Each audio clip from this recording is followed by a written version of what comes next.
want to see something freaky, we'll take a look at some old footage. This is from the Theodore Brill's assisted living community, and it's security footage from back in the 80s. This camera would just kind of generally face this hallway, but one night it caught something very eerie in this particular frame. Before we get into it, I have got to say thank you to you for making my podcast, Creep Time the Podcast, number 18 in the whole country. I'm very grateful. So if you have not listened to Creep Time the Podcast, go click the link in my bio. If you look to the background of this footage, on the right there appears to be an elderly woman just standing there. What really kind of freaked everybody out is that everybody recognized this woman. The staff could tell that this was Blanche Raymond. The problem is, Blanche Raymond died 2 years earlier in 1984. Still, the consensus from the staff is that the footage clearly shows who they recognize to be this woman. Just feasibly no explanation for it. How do we explain this footage? I would preface this story that a photo like this is my actual worst nightmare. It's Julie Watts and her husband Jonathan, and on December 2nd, 2017, Julie was home alone when her phone pinged, detecting motion in the downstairs camera. This was the frame that was shown on her phone. Before we dive in, if you're a fan of true crime, make sure to go click the link in my bio to listen to my podcast, Creep Time the Podcast, on Spotify or Apple. She saw this photo and she immediately jumps into action. She locks her bedroom door, she calls 911, she starts texting her husband Jonathan, who's all the way in Minneapolis on business. After a few minutes, she gets another alert on her phone that there was motion detected in the downstairs bedroom. This was the photo sent to her phone. I know it's hard to see, but if you flip this picture upside down, it is somebody who is back crawling out of a closet. Julie did not survive this attack, as when police arrived, they came upon a gruesome display where Julie's hands had been taken. Police had no idea who could have done this. This was the final text exchange that was surfaced from her phone.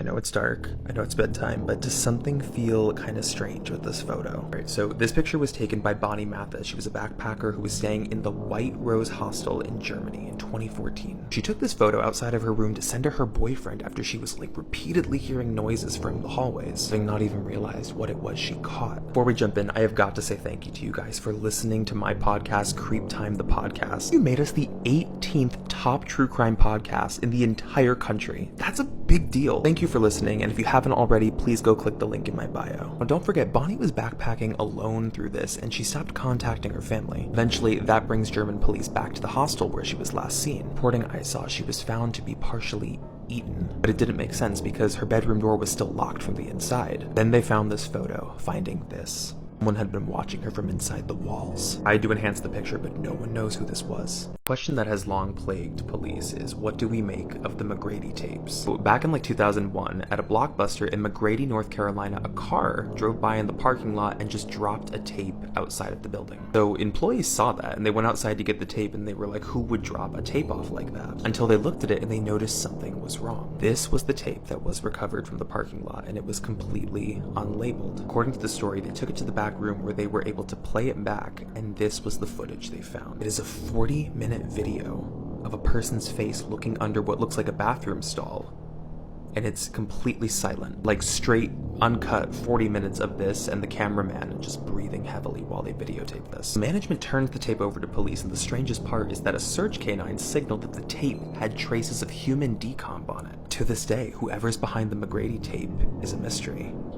And I genuinely mean nothing could give me any chills like this photo. So this picture that I sourced, it came from the Elderwood Bed and Breakfast that's located in Louisiana, and it was taken by this woman right here, Meredith Den, and sent to her husband. It's the middle of the night and she's hearing things down the hallway, so she took this picture and sent it to her husband, not even realizing what she caught in the frame. But before we get into it, if you're not already, please make sure to go check out my podcast, the creepiest one you know, Creep Time the Podcast. I've got the link in the bio, and it's available on Spotify and Apple. Now, in the background of this photo, she had captured something that most people find very difficult to explain. If you look to the top left of the photo, there is a figure that is watching her from the stairs. And it's not even clear from this photo if what she captured was an actual person who was watching her, because I feel like she would have seen them. But I don't know, the closer you get to this photo, the more unnerving it becomes, because it almost looks like somebody with their full jaw unhinged. It could easily be one of the most haunting Polaroids I think I've ever seen. Now, the Polaroid was captured and then later developed after Jonah Sullivan went missing. unnerving. It didn't take long for investigators, once they developed it, to realize the same thing that you're probably realizing. There's something in this picture. But before we get into it, if you are a fan of all things chilling, mysterious, and unexplained, please go check out my podcast, Creep Time the Podcast. Go click the link in my bio and you can listen on Spotify or Apple. Now, to preface where the picture came from, Jonah was actually an explorer, and he would typically explore abandoned buildings, one of them being the Gershwin Schoolhouse, which was abandoned in the late 70s and no one knew why, and he went in 1999. After he never came back, police went searching, where they found the Polaroid camera, but not him. The final picture caught on the camera was eventually developed, which showed someone in the background near the desks. If you zoom into the picture, you would see that Jonah was not alone in that room. An attempt would be made to digitally enhance the picture, and this was the result.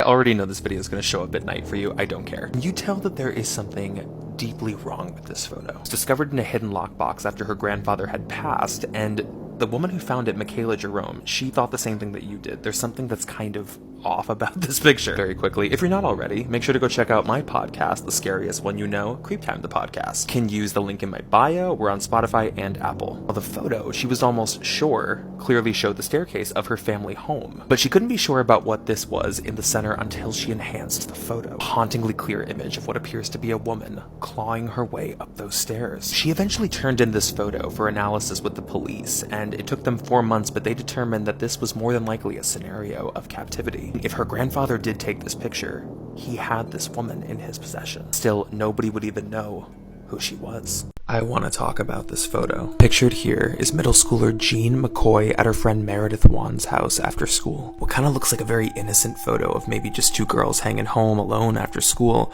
it actually captured something very sinister in the background. Both Jean and Meredith were attacked in this home by an intruder who they happened to catch on camera. The story, the man was never caught, and they were both viciously strangled, with only one of them surviving, which is how we got the witness testimony. And I combed through police archives to try to find this sketch, and although the sketch was produced, the man was never recognized. It was never helpful. The chances that they were able to catch the culprit on camera just about a moment before he attacked is just unnerving. Let's talk about this picture. Now, the picture was captured by Daniel Hill, who was the custodian at Driftville Elementary. If you look to the back of the photo, you can already kind of spot that something is very off. What the custodian had thought was maybe a student who had stayed after school and was trying to prank him in the dark turned out to be something much worse. Daniel Hill was attacked in that hallway and did not survive the attack, with his body being found the following morning by a student. He was described to be found on the floor with lacerations so severe he no longer had eyes and his nose was missing. So police eventually turned back to the final photo that was taken on his phone to try to enhance it, to figure out who would have done this. This was about the clearest version that they could make of that photo, and the man seen here was never found, and his motive towards Daniel was never known. This is one of the most mysterious things that has ever happened in the abandoned town of Stonebrook. So Stonebrook was this town that was historically really dependent on mining, but once that industry kind of got up and left, almost 100% of the town's population followed. But there were still security cameras that were left over. CCTV cameras that were left over from the late 90s started to capture and transmit what appeared to be a single person who was living in that town. And what's really eerie about this footage is that they're mostly seen alone, but they're just kind of standing there. They're not really doing anything or looking anywhere. Eventually, those cameras started to transmit two people, and the footage just got eerier because I don't even know how to explain the context of a photo like this. Still, all of this footage is very far away, right? We never really got a close-up shot of that original person until we got this in 2001. This added to the haunting collection of footage of the unknown person in that town. To this day, the lone resident of Stonebrook kind of remains this haunting relic of a forgotten city.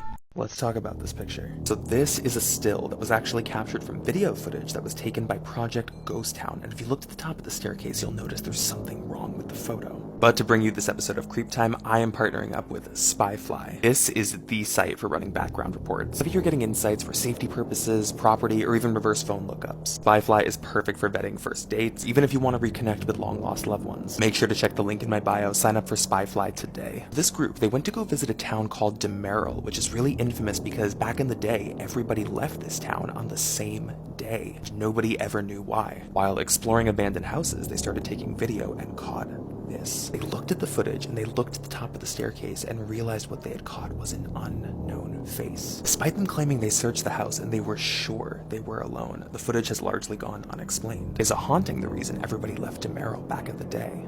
I'm losing my mind over this. This could actually be a picture of the Lone Rock woman. There are these long-standing legends of Lone Rock Beach of a murderous woman who roams the beach at night and she goes after campers. These police descriptions of a woman with wild hair and these menacing eyes, but it's always just kind of been a story. There was never really any proof of this until a phone turned up on the beach. So 3 teenagers found an iPhone that was abandoned in the sand, and before they turned it in, they did what anybody would do. They would browse the camera roll. They ended up finding this unnerving photo of a woman who clearly took this photo with the self-timer, and she roughly seemed to match the description. When police eventually turned the phone back to the owner, they did not recognize the woman, and nobody else on that beach the day that the photo was taken seemed to spot her, leaving us with the question, could this be the only known photo of the murderous woman of Lone Rock Beach? You wanted to know more about Cherie Glenn, and I found you more. This was the leaked booking photo of Cherie Glenn, one of America's most infamous cannibals from the 80s. So much of her story in these case records had been sealed from the public because it was deemed too disturbing to print. Even this booking photo, it was sealed. This is a leak. They did have somebody submit another leaked photo of this photo. It's just from a closer angle. Like I said, there's not really much that's publicly known because so much of her case was actually sealed. The rumors of the story was that the case was so bizarre and so horrific in the cannibalistic practices that it was difficult at the time to find a jury that could stand it. Descriptions of not only her consuming victims, but forcing victims to consume parts of her. Somebody also reached out and tracked down what they think might be a yearbook photo of her from the 70s. By no means is it 100% confirmed, but it does look really similar to her. It's 100% in the eyes.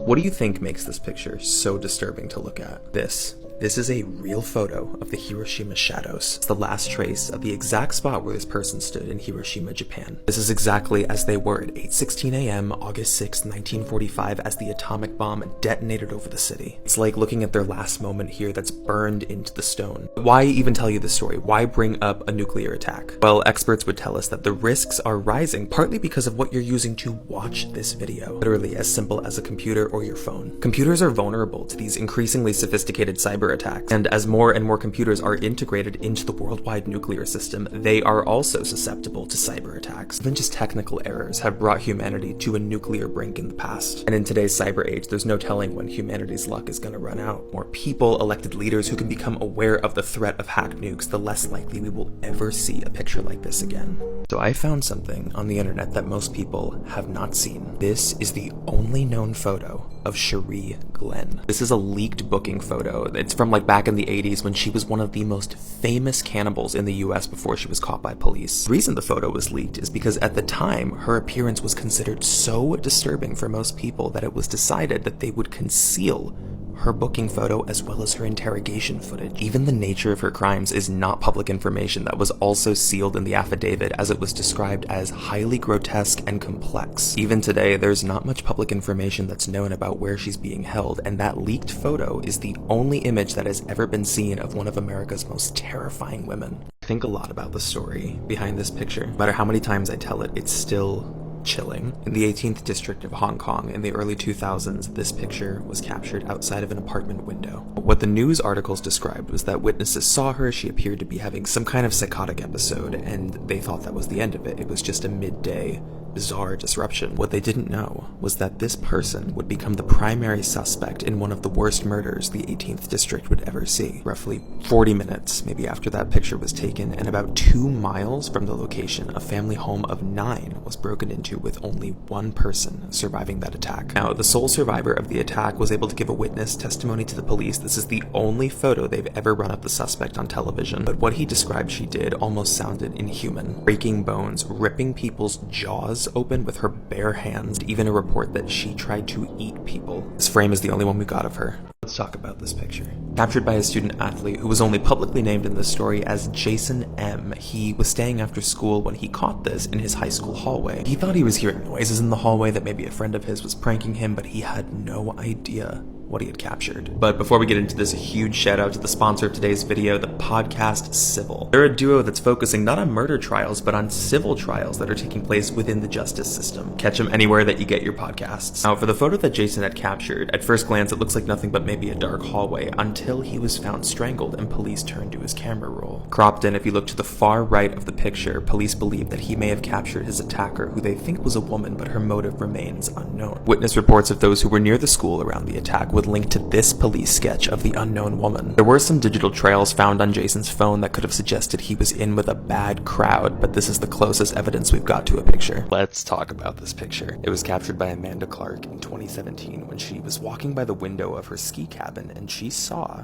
what appeared to be a man staring back at her. I'm just gonna say a huge shout out to today's sponsor of this video, Solo.to. Solo.to is like your one-stop shop for linking your socials, your website, anything you want right in your bio, and I've been using them for like well over a year at this point. I think their linking service is like the #1 driver for Creep Time the podcast, so definitely check them out. Now, that photo that Amanda captured was sent directly to her boyfriend, saying that there was this man trying to stalk the cabin. However, she was gonna run into the same issue she would with trying to call 911. There is no service in the mountains. She could sense there was something deeply wrong with this situation. The man was just staring at her through the window. She had no idea what his intentions were, till he darted towards the house and tried to pry open the downstairs window. Luckily, he never got in, and the boyfriend did eventually return. They contacted police, and that's how we got this sketch. But that man was never caught. One of the scariest lockdown photos I have ever seen in my life. On April 16th, 2010, in Newcastle High School, they went into a lockdown procedure. Somebody comes over the intercom, and they say that there are reports of a dangerous individual who's inside the school. When this happens, Angela Germain just stays in place. She stays in the girls' bathroom, and she ends up sending this blurry photo to her friend Kelly,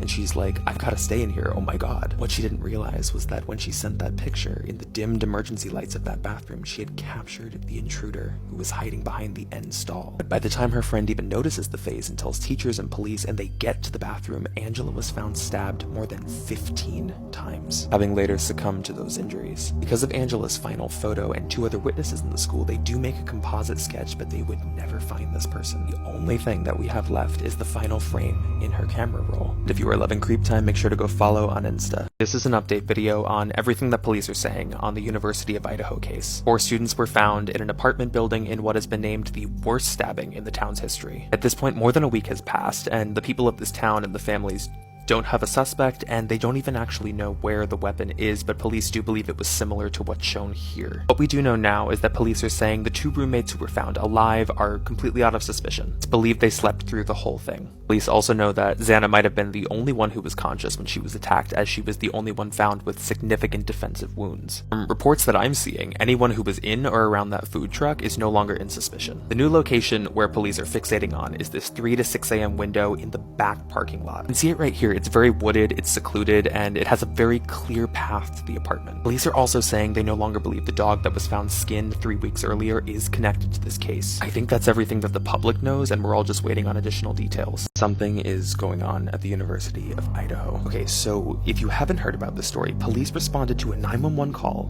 of this house where they said there was 1 person inside who was unconscious. When they get there, there are 4 students inside who were stabbed and deceased, like the entire house was a bloodbath. It was literally pooling out the sides of the foundation. You can look up pictures of this. These are the 4 students who were found in the home, and we think that the stabbings took place sometime between maybe 3 to 4 in the morning on Sunday. We just don't know why. They actually posted this picture on Instagram earlier that day, like all 4 of them were friends. We even have security footage of them around like 1 a.m., like 2 hours before these stabbings, where they're out getting food, and the cashier said they were fine, like not in distress. 2 of the other roommates who are alive, the ones who called 911, they were in the home at the time of the stabbings and did not call 911 for 8 hours. There's a lot more that's gonna come from this story. Caution before I actually show you this picture, because this story is true. This is the police sketch of who has been named as the Cape Intruder. All of this dates back to 2005 in Cape Elizabeth, Maine, where there was a person who looks like this, who was reportedly breaking into people's homes and watching them sleep.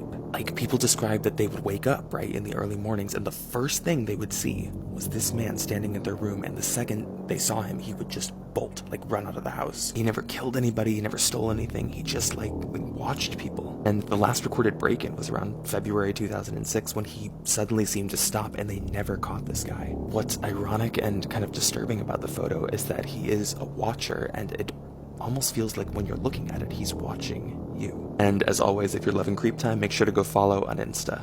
What to you looks wrong with this picture? Before we get into this picture, I'm just going to preface that the woman who took this, Eliza Sherman, she was not harmed, but this was possibly the riskiest photo that she may have ever taken. After repeatedly hearing her doorbell rung, she assumed that it was probably a prank, like kids or something who were in her apartment building. While this woman was texting her husband and describing what was happening, she sent this picture of what she thought was an empty hallway, saying that every time she opens the door, there's no one there. Except she was wrong. In the dark at the end of that hallway was not a kid playing a prank. It was a man who had been ringing her bell. It's actually her husband who caught this, and he ends up calling it out. They call police, and they take the photo and they digitally enhance it. But even with a clearer visual, whoever this was, they do not know. He could have been someone who lived in the apartment building. He could have been someone who broke into the apartment building. And as always, if you're loving Creep Time, make sure to go follow on Insta. You guys had an intense reaction to the last photo I showed you, so I found you another one. This one, I feel like you might be able to immediately pick apart what's wrong with this picture. The sourcing on this is a little murky, although it's believed to have been captured at the Fall Ridge Academy boarding school for girls in the basement hallway. So the girl who took this picture, it's believed that she thought her friends were following her through this hallway, so she took the picture thinking it was a prank to send to the group chat, not realizing what she had caught. A sort of eerie presence that she was picking up on was of a man who was hiding behind this classroom door, and you can see his face in the window. And if we get even closer, you can really see those features in the window. She was attacked by the man shortly after this, and although it would be hours before she was found critical but survived, which is how we got a police composite. To this day, this still remains as the only visual of the person who was hiding in that basement. And if you guys are loving Creep Time, make sure to go follow on Insta. I am telling you, doing night security, it's gotta be one of the scariest jobs. Okay, so this photo right here, this was captured by Michael Hostin on the third floor bathroom of a Dallas shopping mall. The reason he took it was because he's night security and he heard noises coming from this bathroom, but he was nervous to check the actual stalls, so he sends a picture to his coworker. After he sent the picture, he eventually leaves the bathroom, but then gets a text where his coworker says, "Keep your weapon drawn and call for backup." He had no idea what he was talking about until he increased the brightness of this picture. It's not easy to see in the dark, but with the photo enhanced and slightly brightened, you can see somebody peeking over the top of that middle stall. Someone was in there, looking directly at him as he searched the bathroom. But even with a visual, by the time backup eventually came, whoever this was, they were gone. Left with this picture. And if you're loving Creep Time, make sure to go follow on Insta. Does something seem a little off about this photo? Danielle Berner, she's at work, her kids are at school, and she gets a ring notification saying that there was motion detected in her daughter's bedroom. It's like virtually impossible to tell that anything's even wrong with this picture. I couldn't even tell that there was something wrong with it until I looked at the bottom right of that bed. There's someone hiding under her daughter's bed. And unfortunately, she didn't catch this either, so she would end up coming home that evening after work. By the time her daughters got back from school, they were the first to find the remains of their mother. And even with this, a digitally enhanced version of the footage provided by police, they have never found who it was who was under that bed. And if you are loving Creep Time, make sure to go follow on Insta. Would never stick around in a school library at night, and this is the exact reason. This picture was captured by Jalen Nell. She was in her school library, and this is the entrance point, and she's in there at like 2 something in the morning, and she thought she was completely alone. Until she realized that there was another woman in this library, and she was being watched. She ends up deciding to leave because she feels uncomfortable, but before she does, she takes this photo of the entrance to send to her friend and tell her about this creepy woman. But I want to look at this photo a little closer. In the frame, she had unknowingly captured the woman who is staring directly at the camera. This visual is chilling. Jalen would actually end up reporting this incident to Student Affairs, who then checked the camera footage at the entrance of the library. What really unnerved them is that when they looked at the footage, they never saw this person leave the library. And if you guys are loving Creep Time, make sure to go follow on Insta. Why is found footage always this creepy? If you don't know the story of Shannon Barlow and the footage that she caught, she was a pretty well-known documentary filmmaker in the early 2000s right outside of North Carolina. She very famously went into the abandoned hospital in City Center where she would film her last video. She never returned from that hospital, so police went searching and they found her camera and focused on the footage where they selected this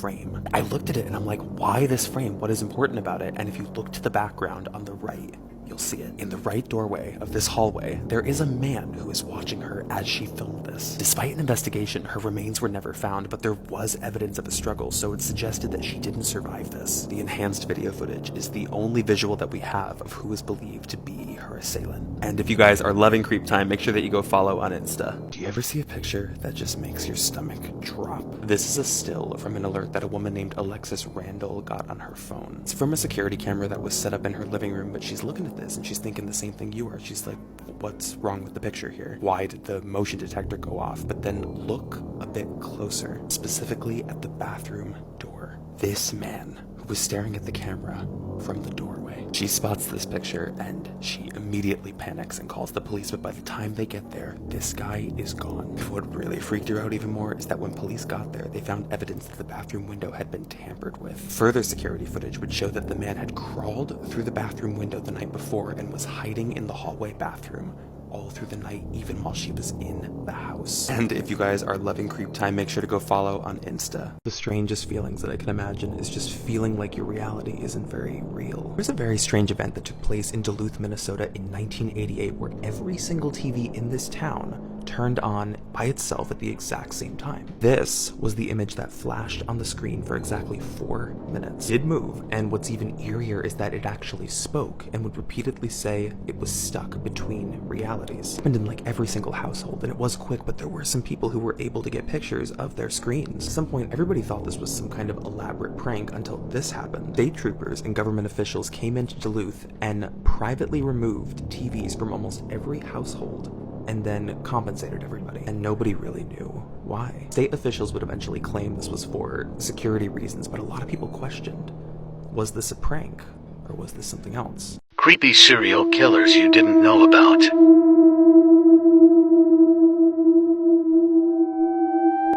Jeffrey Dahmer was an American serial killer and sex offender who killed and dismembered 17 men and boys between 1978 and 1991. Many of his later murders involved necrophilia, cannibalism, and the permanent preservation of body parts, typically all or part of the skeleton. Although he was diagnosed with borderline personality disorder, schizotypal personality disorder, and a psychotic disorder, Dahmer was found to be legally sane at his trial. He was convicted of 15 of the 16 homicides he had committed in Wisconsin, and was sentenced to 15 terms of life imprisonment on February 17, 1992. Dahmer was later sentenced to a 16th term of life imprisonment for an additional homicide committed in Ohio in 1978. On November 28, 1994, Dahmer was beaten to death by Christopher Scarver, a fellow inmate at the Columbia Correctional Institution in Portage, Wisconsin. Creepy urban legends you didn't know about. Colorado Riverdale Road. Riverdale Road is one of the most haunted roads in the U.S. There are a lot of different stories about this road. There's stories of a phantom Camaro with one headlight out, a woman in white, street signs with dried blood that change day to day, and bodies seen hanging in the trees during the full moon. A man lost his mind and burned his mansion down with his family inside. The gates to his home. They call the gateway to hell. If you're brave enough to get out of your car and go through the gates, there's an underground chicken coop with strange writing that was used to summon demons. There's a story about a ghost jogger who died on Joggers Hill. If you pull over on the side of the road, you can hear someone running, handprints will appear on your windows, and you can hear tapping on the side of your car. Albert Fish wrote a letter to Grace Bud's mother saying, "My dear Mrs. Budd, in 1894, a friend of mine shipped as a deckhand on the steamer Tacoma, Cap John Davis.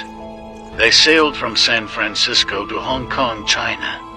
On arriving there, he and 2 others went ashore and got drunk. When they returned, the boat was gone. At that time, there was a famine in China. Meat of any kind was from $1 to $3 a pound. So great was the suffering among the very poor that all children under 12 were sold to the butchers to be cut up and sold for food in order to keep others from starving. A boy or girl under 14 was not safe in the street. You could go in any shop and ask for steak, chops, or stew meat. Part of the naked body of a boy or girl would be brought out and just what you wanted cut from it. A boy or girl's behind, which is the sweetest part of the body and sold as veal cutlet, brought the highest price. John stayed there so long he acquired a taste for human flesh. On his return to NY, he stole two boys 17111, took them to his home, stripped them naked, tied them in a closet, then burned everything they had on. Several times every day and night he spanked them and tortured them to make their meat good and tender. First he killed the 11-year-old boy because he had the fattest ass and of course the most meat on it. Every part of his body was cooked and eaten except head, bones, and guts. He was roasted in the oven, all of his ass boiled, broiled, fried, stewed. The little boy was next, went the same way. At that time I was living at 490 100th Street, rear right side. He told me so often how good human flesh was I made up my mind to taste it. On Sunday, June the 3rd, 1928, I called on you at 406 W15th Street. Brought you pot cheese and strawberries. We had lunch. Grace sat in my lap and kissed me. I made up my mind to eat her. On the pretense of taking her to a party, you said yes, she could go. I took her to an empty house in Westchester I had already picked out. When we got there, I told her to remain outside. She picked wildflowers. I went upstairs and stripped all my clothes off.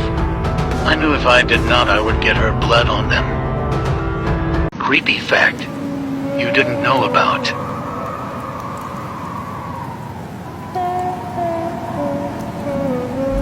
Studies suggest your brain doesn't necessarily stop all of its activity the moment you are clinically dead, as was the case with one patient where up to 30 minutes of brain activity was recorded after death. You might literally hear yourself be declared dead. Sad facts you didn't know about. During the 9/11 tragedy, Bill Biggert, the photographer of the shot above, documented the fall of the first tower with his camera and refused to leave the scene. The last person he spoke to was his wife on the cell phone. Before the second tower collapsed on him, his body and belongings were discovered 4 days later, and this image was his last shot. Creepy fact you didn't know about.